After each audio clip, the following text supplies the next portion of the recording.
us know what you think in the comments, floating directly above Mark's twirling mustache. Boom. Time to move on to our next topic, which is coming from Handsome John himself. And we talking about Twitch. And so, DMCA. I feel like we talked about this already. We did. We talked about this while you were gone. I was actually really looking forward to what you thought about what was going on involving with the new music that Twitch was giving that was DCMA free. I can tell you real quickly. Yeah, go for it. I think it's great. What a great way to ensure that they can protect themselves and also give streamers an out. That way, when they ban Hammer, they don't have to worry about people getting mad at them. Yeah, a lot of streamers are saying that they're looking to this as a way of control, but we'll find out later on in the future. Yeah. But today we're talking about Twitch's DMCA purge deleted thousands of streamers' VODs. Hammer. Yeah, ban Hammer is right because they didn't even warn them and gave them no chance to even refute the charges. So all these people that had all their stuff that, was basically their legacy on Twitch is just gone. Mm-hmm. And not only that, but you don't know they didn't tell you what they deleted. They don't tell you why they deleted it. And then you also had no opportunity to, fight the charges. So unfortunately, Twitch isn't taking any chances anymore. And I think the Digital Millennium Copyright Act is coming back to haunt them big time. And they're just trying to save their ass what this was. This was dire straits. This isn't the first time takedowns have happened. No, Mm-hmm. no. I mean, this is the second time I can recall that this being a particularly large issue anyway of Twitch receiving a ton of DMCA's and finally complying with all of them at one time, and suddenly a ton of content getting deleted again. But the notices, unfortunately, some of these DMCA's are actually coming from in-game music. Really? Yes. I mean, I guess it's licensed, it's copyrighted. I guess as long exactly. as you're playing something like Tony Hawk. Well, we all know all that music is licensed, right? Gorilla Radio. You're so dumb. I hate everything. He had to do it. I mean, it's technically in there, so I'll let it happen. I know. But Twitch sent out to streamers, we recognize that by deleting this content, we are not giving you the option to file a counter notification or seek a retraction from the rights holder. In consideration of this, we have processed these notifications and are issuing you a one-time warning to give you the chance to learn about copyright law and the tools available to manage the content of your channel, which is basically like, figure it out or you're going to be pissed off for the rest of your life. Yeah, well, and Twitch seems to run on a permanent 3-strike process or policy. Yeah, that seems to be the what's going on. And the issue is that for DMCA takedown notices like this, like at least they're bundling them like all into one of like, hey, we haven't enforced this before, but we just got a ton of notices on this, so we're only going to count this as one strike, as opposed to each one being its own strike, which was the concern last time this happened. Was there was no guidance on this. There was no information on how this was going to be handled. Like a lot of Twitch streamers for a while were like, I don't know what's going to happen. It's like my channel could get deleted tomorrow because I busted the 3-strike policy. And there goes my entire revenue stream. There goes my entire following. I could create a new Twitch channel, but that depends on a ton of you coming over to follow me. Don't get me wrong, like the core people would, but that's still a risk, and that's still a major hit, to you as a content producer or as a content maker, but or an influencer even. But I don't agree with them not having the ability to fight back on this. I think YouTube, for all the flack that they get, has handled this much better. By a long shot, is that it's on a per channel basis and everyone gets to figure it out on their own for themselves. Yeah. If you get marked with a DMCA takedown notice, most times you don't even get hit with DMCA because YouTube's figured it out that it's copyright content before the DMCA even has to be enacted to fight this. So, and that's some of these people's biggest complaints is that their solution is just to delete everybody's work in their entire channel. Because they don't have any way to look at the violations ahead of time or have any identification system say, hey, by the way, you're going to be nicked here. Well, and it's like, it'd be that easy. Well, and part of this is that if Twitch isn't going to take the steps or hasn't taken the steps up to this point to make it happen, and maybe the DMCA notices have been sitting for a while, or they've been trying to sit on them for maybe a week or something like that, trying to figure it out, or a month, trying to figure out how they're going to even handle it, then they may have run out of time in the first place to even take care of that. They should have gotten ahead of it, and taken care of this from the beginning. I mean, YouTube, for example, like Nintendo is one of my favorite examples of this. If Nintendo straight up has a problem with you posting content of Nintendo's games, period. Yep. But what they do instead of just yanking your content right off the rip, they just take a share of the profit of the revenue you make from streaming or producing videos with that content. I don't even think they take a share of it. I think they take all of it. No. They can't take all of it. Channel. Yeah. So it used to be that what they used to do is they used to go to YouTube and say, claiming, hey, that's our property. We get this, whatever. It's now been, okay, we're taking a revenue share of whatever it is, right, because it's our copyrighted material. Yeah. They in the beginning, Nintendo did just take down the content. That was something that they did. And they still I think had some leeway to be able to do that with new games when they get released, so that storylines aren't busted and a bunch of other stuff. Yeah. They still will. But I follow a lot of Poketubers, right? Like people who cover Pokemon exclusive to Nintendo, and almost every single one of them has Patreon or some other means to make money because of how stringent Nintendo is about this kind of thing. Right. I don't know why that it can't be easier for a company like Twitch, who's owned by Amazon, to be able to find a way to document what's going on and make it easier for your application to be used as a revenue stream for you and other people. Like, I don't. Well, especially in regards to the in-game music. Like for me, it's one thing when you have background music, that's an active choice, right? Yeah. But when you're previewing or utilizing a product, I understand that's also technically a choice. But your whole point is like to show the game. Yeah. And so if I'm getting knocked for showing the game, which is what this platform is built for, then what the fuck am I doing here? Yeah. The only thing you can do is turn. And the reason I brought up Tony Hawk was a big part of that game that gets you in the feels is the music with the game. It's not, I'm trying to steal your music and boost myself up by using your music like Trump does at his rallies without anybody's permission or want thereof. And it's a part of the game that I'm playing and streaming to you. And it seems a little messed up because there was no, you could petition it or, fix anything. It's gone. Boom. That's all they got was a notification that it's dropped. And there's no way to document it. There's no way to know what they deleted until you go back and, dot all the I's, dash all the T's, and hopefully you didn't miss anything. And it's really frustrating when you have something like Mixer that just failed, that a lot of people were hoping was going to fix a lot of where they were going to. Create the competition. And then now they're running back into the same DMCA issues that they were to begin with. Yeah, now they have music coming down the line, but why is this all the backlog being just thrown in the air like this? Who's throwing Twitch in the fire saying, get this done now? Why isn't this done already? I think that's just the act itself. I think that's just the Copyright Act itself that sort of puts that pressure on, because the idea is that a DMCA is supposed to be a swift, take it down now kind of motion. And it is sort of left up to arbitration after that point if you want to appeal.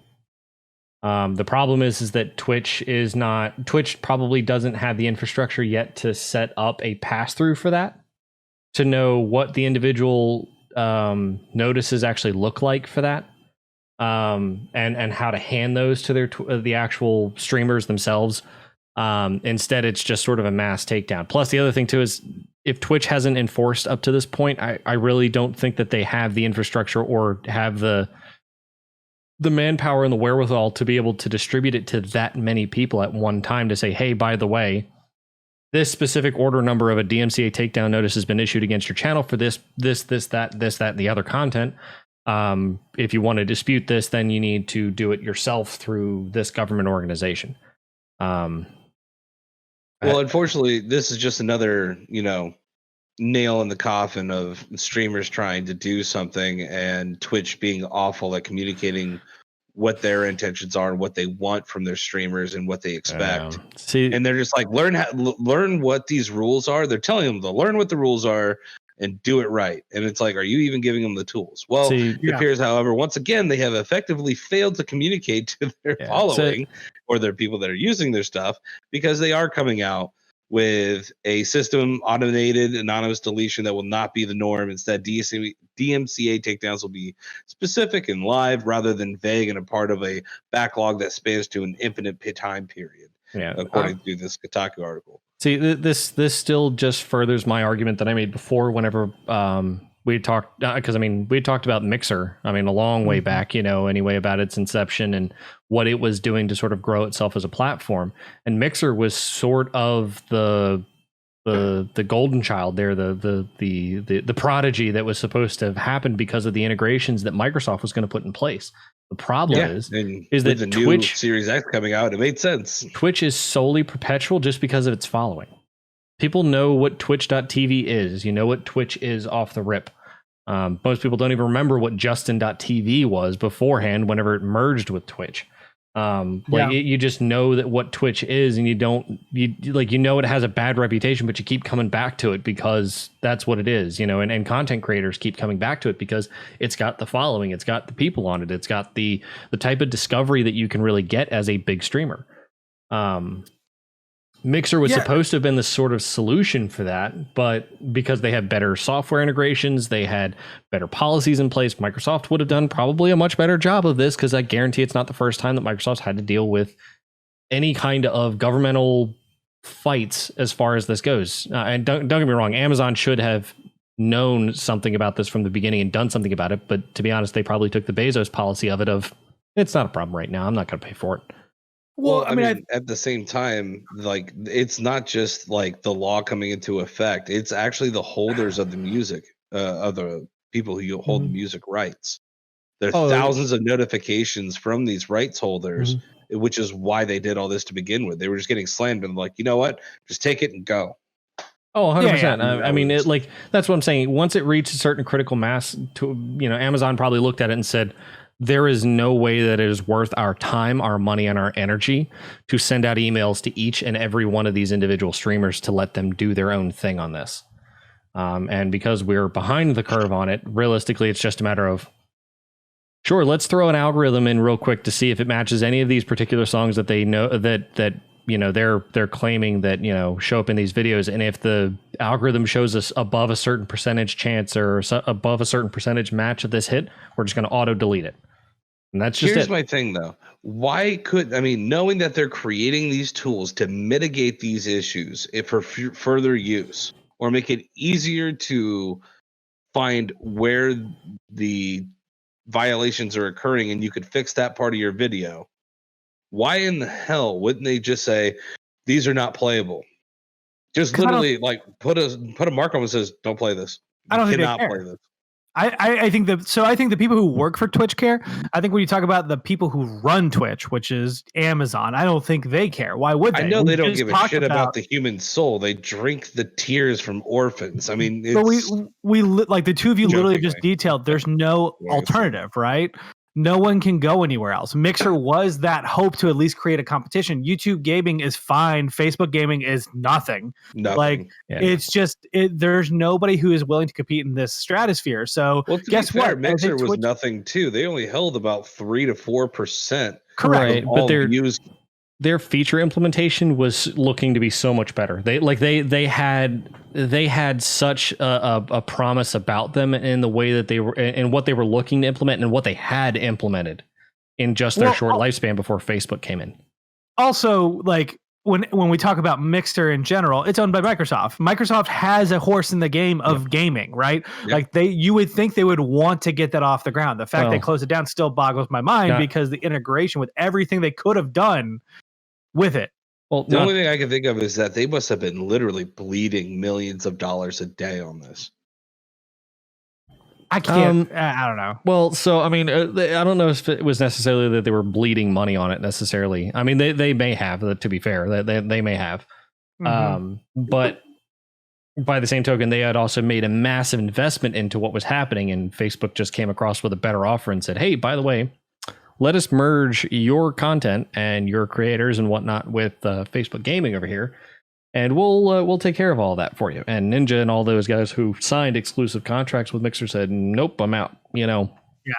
I mean, I would be too, because I don't trust Facebook. So in the similar way, I wouldn't trust Google. Like these large corporations bring up products and put them down all the time. Mm-hmm. So in this situation, the hope was, again, Microsoft has the console on the line.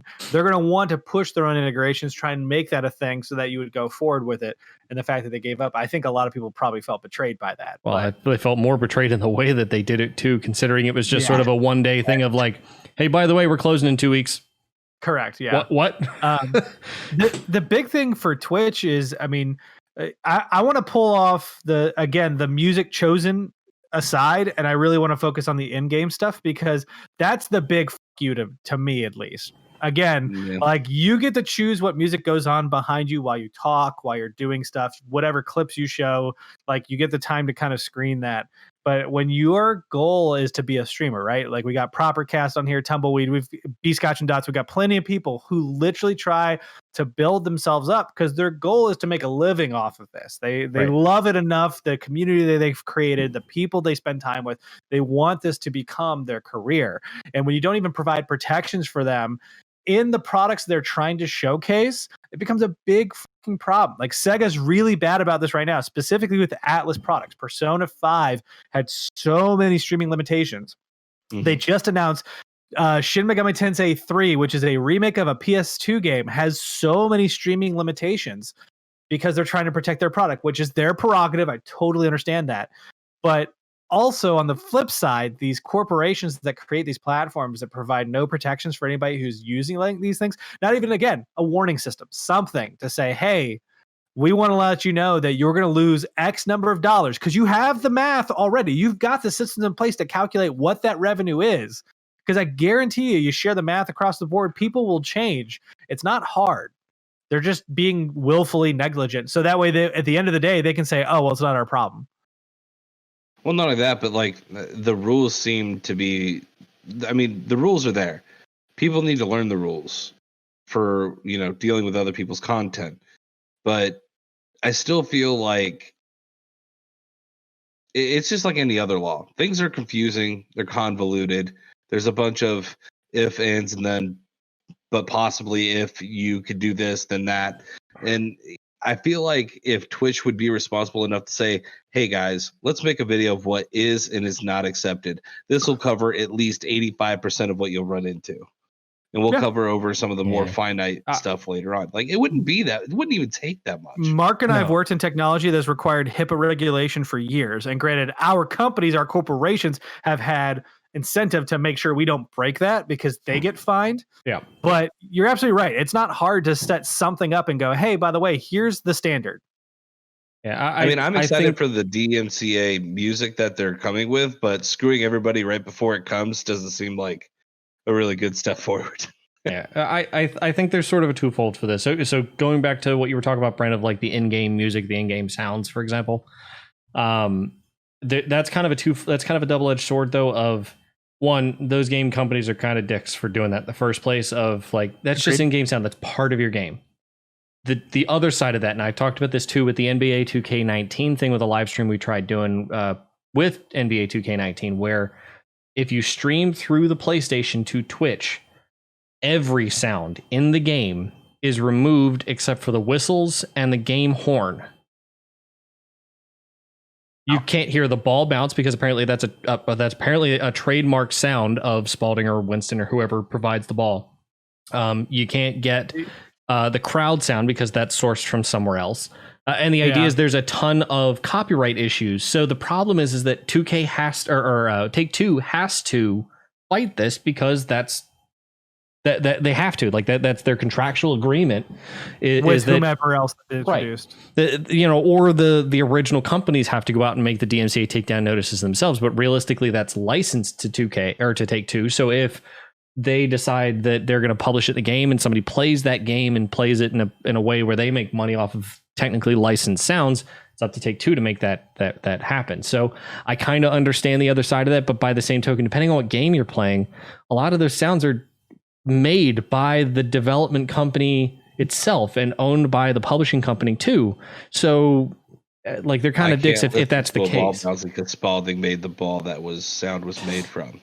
That's like saying that was the sound of my fart in a game because it's my fart. I made that fart. But you can't have it without paying me. But you can copyright that sound, and if somebody decides they're going to use it, they have to pay you rights to use it. So I think the key here, though, is that you're absolutely right. These companies have their own prerogative as well. That's why Twitch should be supporting their streamers and not blindsiding them, right? Honestly, at this point, I don't know why Twitch doesn't say, screw it, we're done with this. There's a way to implement a system where you can work with corporations to figure out limitations on how a stream works and then go from there. You distribute that information, and if people break those guidelines, you do it. The difference is that there's no competition. Why would you? You don't care. Right. Because when a DMCA comes in, you just say, fuck it, all right, you're done. Hey, the company said you can't have it. And move on with life. Even if they don't have a standing and they throw in a DMCA, they're just going to be like, okay. Yeah, they're not going to care if they're in the right or the wrong to begin with. Well, and that's that was going to be the second point I was going to make. There was, and Brent, you pretty much hit the nail on the head. There was Twitch doesn't care. We've already seen this before. Okay, Mixer came in and bought out the most popular streamer that they had, and Twitch and Amazon didn't bat an eye at it. They just kept going with, okay, we're just not going to respond to that. We're just going to keep going. We still own like 80% of the market share here in live streaming live streaming period, you know? So why would we even care that you guys are going to come in and take one of the bigger streamers that we have? We're still going to use the residual from his channel in the first place and continue to make money off the rest of the channels that are here. But the other side of this too is we saw this from the first DMCA issue of they just don't seem to care. Don't get me wrong, the DMCA music library is definitely a step in the right direction, but I don't still see any reason why they should monitor the content unless they have a bunch of content creators that start dropping like flies.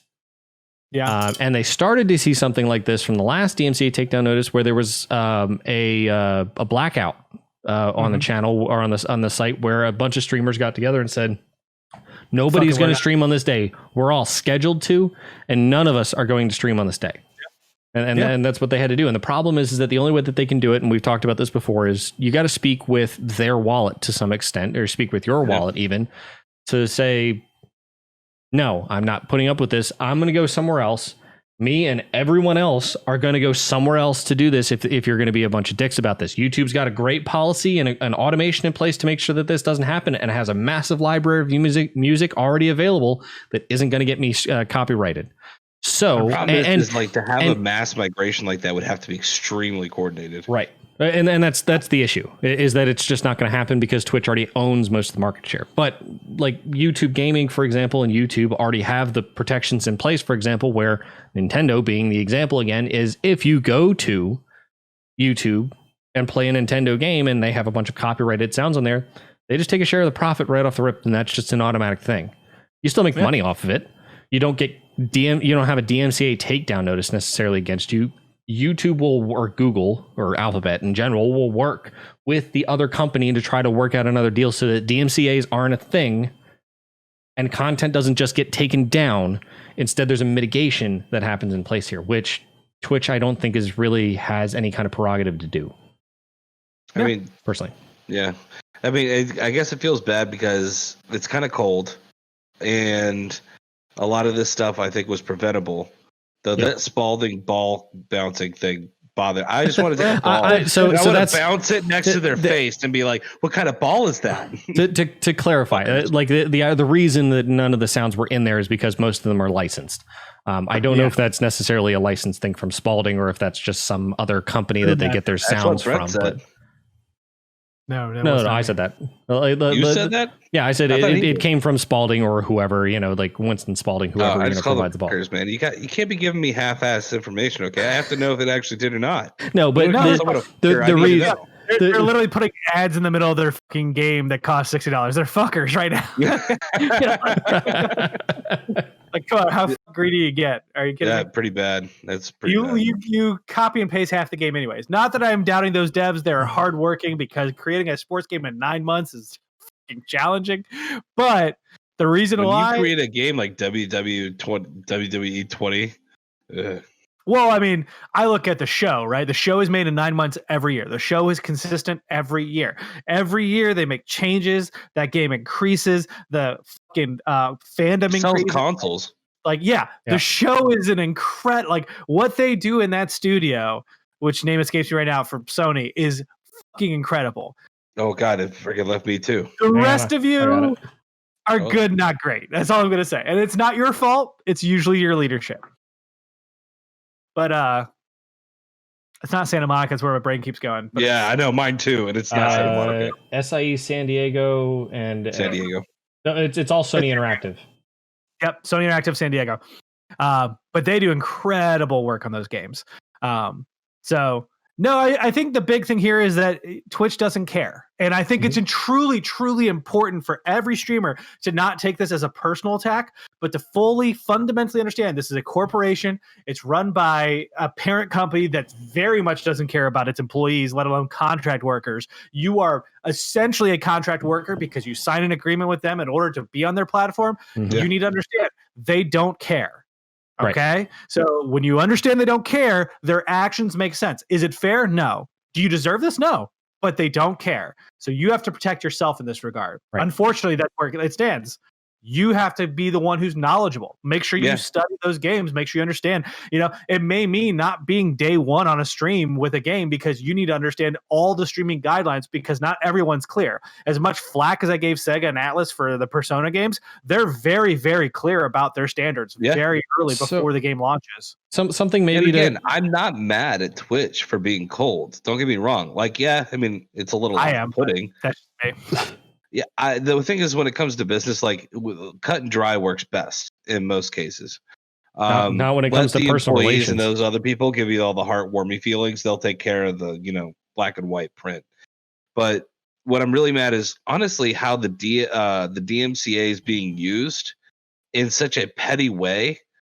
And I'm like, do these people actually care? The people that made this music or whatever, like if it's showing up in a game that they were paid for to be in, like, are they really getting offended that this person's playing this game and this kid or adult is just like, hey, check this out, look at me play this game and give some commentary? Like, you really want to make their life an absolute living hell for no reason?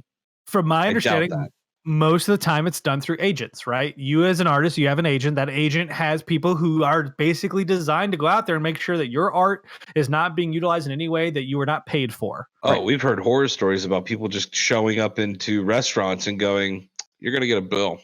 Yeah, for artwork or anything. Like, I mean, it's this double-edged sword of like, you have to protect your work. I totally understand that. But also there's a level of you've made it. Sometimes it's okay to give to the little people in this regard. And it's that definition is individualized for each individual, right? I could understand if it like raised them above everyone else for using your song or gave them some kind of advantage, but that's really not the case. Yeah. It's just petty. All around. I mean, we talked about tattoos last week. We talked about music this week. Yeah. That was pretty petty too.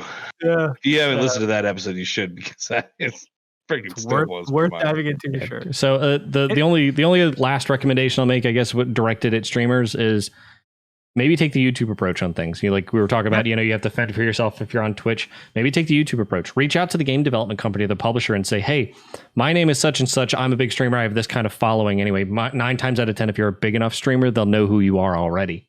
And say, hey, I'm trying to play your game. Or I'm getting ready to play your game that's going to launch on this date. I want to make sure, one, that there is not going to be any copyright issue here because we've run into that issue beforehand with previous companies and DMCA takedown notices. And 2, can I get a special license to this that I can present to Twitch to make sure that there is no issue for this? And how do you want to work that out? Well, and that's a great point, because on Twitter, you can come across so many community managers for various games, and not games exclusively that have online communities. I'm talking about like, you can reach people at Atlas to talk about Persona and stuff, because they understand that a community is not just made for multiplayer games anymore. Like, we have niches for everything. So there are plenty of people you can go and talk to about this. And there are affiliates, like representatives at Twitch, you can discuss as well.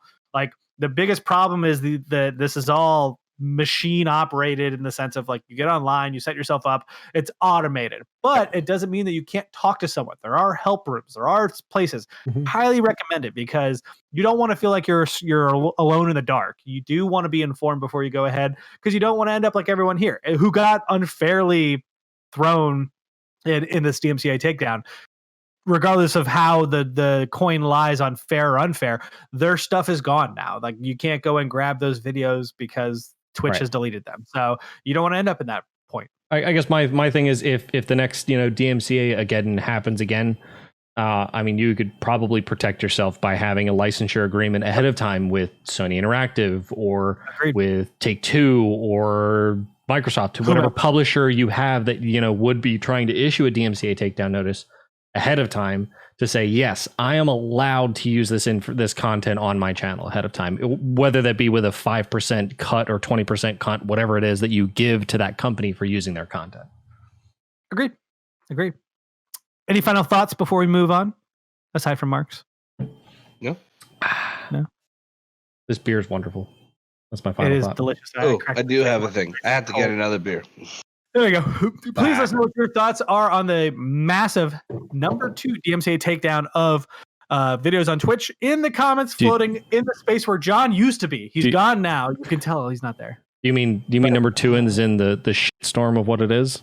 Or correct? Yeah. Number 2 shitstorm. But now it's time to move on to our final topic.